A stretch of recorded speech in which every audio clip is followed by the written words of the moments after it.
Hey everybody, today I am going to be reviewing Joker FOLIE 2. This was directed by Todd Phillips. This is obviously a sequel to the original Joker, which came out in 2019. That film really touched a nerve in the public consciousness. I personally struggled with the film a lot initially, but in the years since, I've seen it a couple of times, and even though I still struggle with my initial criticisms, I have come around to it. I actually like it a lot. Even in the somewhat watered down, kind of monotonous elements of the film, I do feel like it was made with a bleeding heart. It has real emotion at the center of it. It knows who the film is for, and I think it embodies the desperation in the current times pretty well. There is like this aching, moaning mood to the original film that slowly escalates as our main character starts to find the color in his world. And he does it by overturning the system. And so in those moments, it's like you can feel like these splashes of like hot pinks and reds and greens and purples as he is standing at the top of those stairs in that iconic, dancing sequence. He's reveling in the situation he's in, but he's also feeling a sense of liberation in that sequence. I understand why it's so iconic. It has intention. And so many of the images in that film, it's like they may be, ugly or they might hurt, but they also have a lot of meaning to them. Just like the image of like the way Joaquin uses his body, like the way he kind of uses his shoulder blades and his ribs. It's almost like this metamorphosis kind of physical thing. And the way he gleefully like leans his head back as he's feeling the rhythm of the music in his head with all the smoke of the cigarette. That is also a really beautiful image. And it just balances so many of the elements well enough where it's like, why do we need a sequel? Especially the way that they ended it, it just feels a little bit counterintuitive. And obviously it's not surprising from a business aspect. It makes sense why so many sequels are made, but with this one, I was more intrigued by, the direction they were taking this particular sequel, leaning more into the abstract elements of Arthur's mind, more the fantasy elements, and we're turning this into a musical, essentially, a jukebox musical. And, like most people, when I first heard this news, it was like, I had no idea what to make of it. I was confused because this is a very bold take, especially for a DC property. And it's the kind of bold where it's either going to succeed with the right levels of panache or it is going to fall flat on its face. And so I was just highly anticipating, which way the pendulum would swing for me. Oy, this movie it's a misfire. It's a misfire of large proportions. It's kind of a fascinating debacle. I have so many questions. I want perspective on this film, and I think we all need some, but yeah, this one is one for the books just in terms of peculiarity. It's hard to ignore the outside noise for a movie this big, and so far I know that people are ripping it to shreds, and I do understand that to a degree just because, yes, the film it's tedious and it is lost. It is incredibly lost thematically, but you can see shades of something, at least for me, something solid and strong happening there. And I just wish we could have taken those little nuggets and nurtured them. This film desperately needed a point of view and a clear direction because what we have now is just a heap of half-assed ideas. As most people know who watch this channel, I adore musicals, particularly of the old era. I think they can be, when done well, they're some of the most cinematic movies ever made.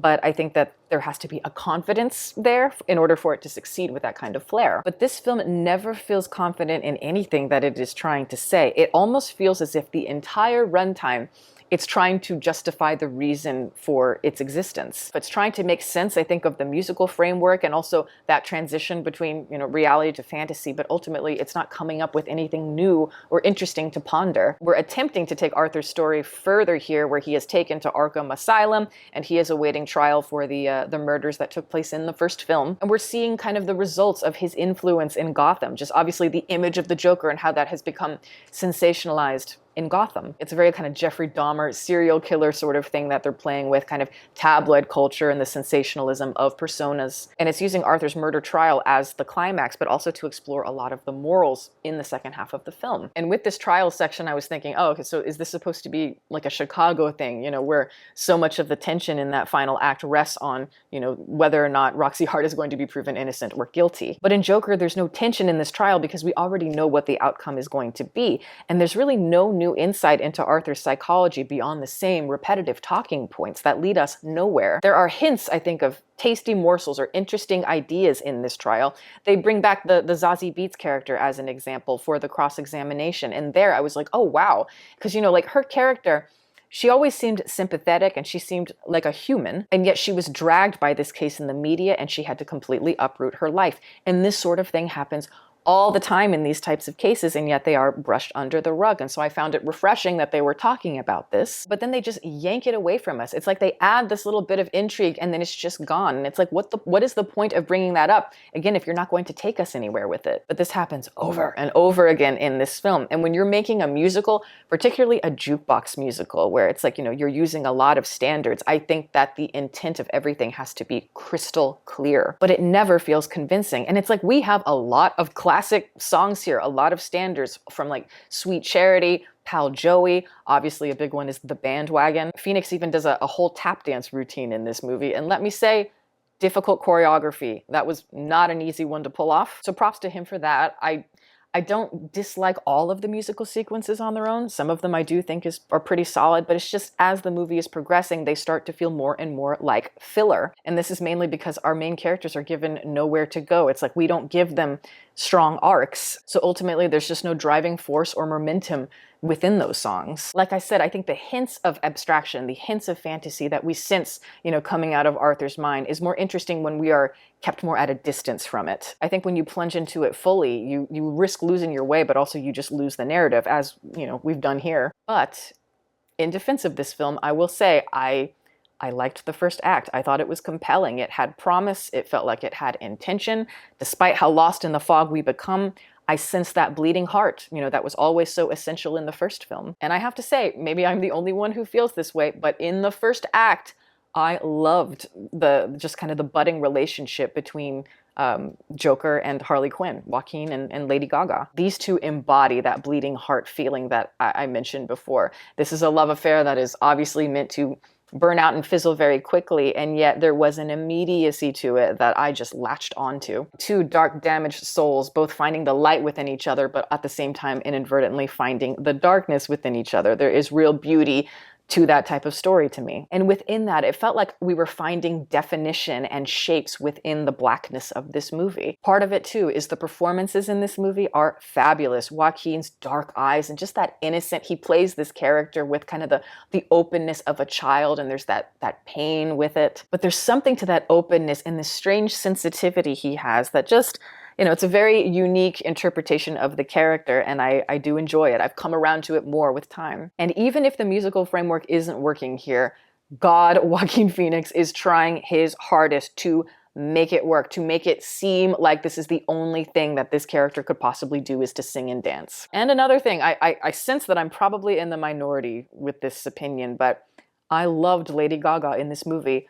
Honestly, I think this is the best performance she's ever given. Now, I struggled deeply with the way her character was written and the direction that they took it, but that is not her fault. She is just doing what is asked of her. But I could tell just watching her in this movie, this character really moved her. She is pulling parts of her real life and using them here. This felt personal. Harley Quinn seems like the perfect character for Lady Gaga to take on. She connects with it for obvious reasons, I think, but also I think she just put her all into this character, and I really applaud that. She was giving this character so much depth where it is not on the page, and constantly I was finding myself wanting to ask Gaga, it's like, what were you thinking here? What is your character thinking? Just the frenzy in her eyes, this seething intention in her face, but also this mania at the same time, and that energy is just so strong.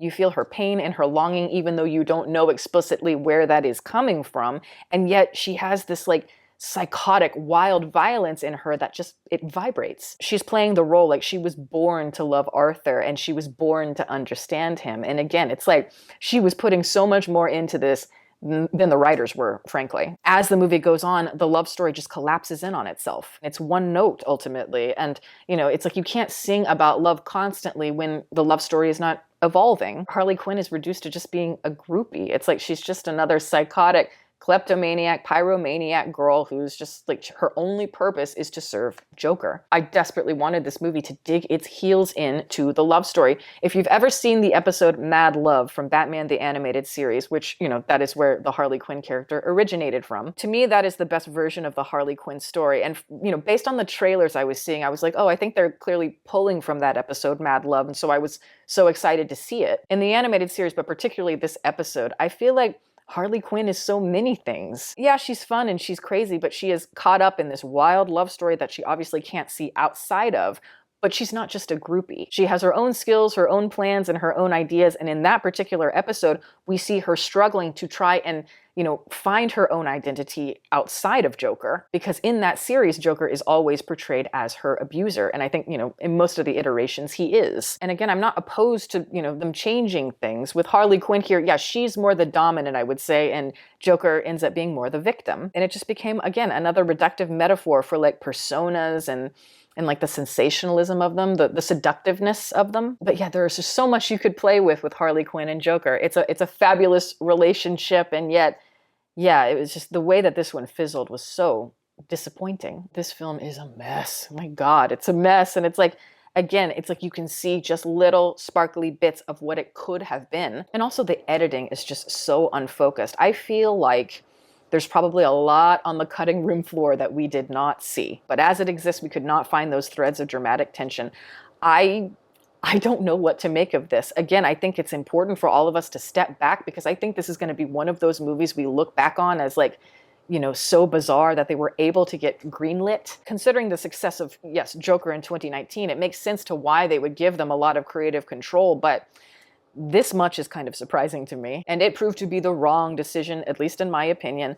But again, as much as I am, trashing this movie, as much as I think it did not come together, I admit I enjoyed the first act, and I think that is worth your time. Enough to where I was like, wow, this might be a good movie, but nope, drop off. But maybe it might be worth a stream, again, just for that opening, and also just, for Lady Gaga and Joaquin Phoenix. I think they are very compelling as performers, and just to see their particular interpretation of these iconic characters. It's not all bad, so I can't completely disregard it, but